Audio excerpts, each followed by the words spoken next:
Gradam to me is something that's very, very special because I suppose growing up it was always a big event in our house in Tulach where we'd all sit down and we'd spend the night setting up to watch the Gradam, and I really always admired all those people who always got their awards, and they're always so deserving, and to be considered to be part of that and in the same level as the likes of the people who've won it before me and my great friends like Conor Connolly and Liam O'Brien is really, really special to me.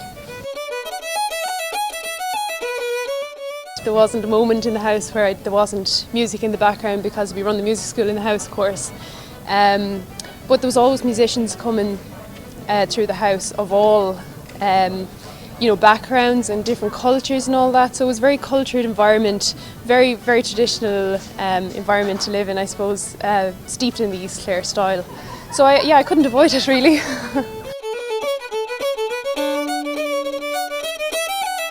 I think it was something that seeped in through just sitting in sessions, even as a 3-year-old, and having the fiddle in my hand. I couldn't play it, but I sat there and I listened, and that happened very naturally. But then I suppose as I grew up and started to develop my own style, there was also major influences on me like Frankie Gavin and the music of Tommy Potts and Brian Rooney, so that would have influenced me. So while I am very much sticking to my roots with my style of fiddle playing, I think there's definitely those other influences there as well.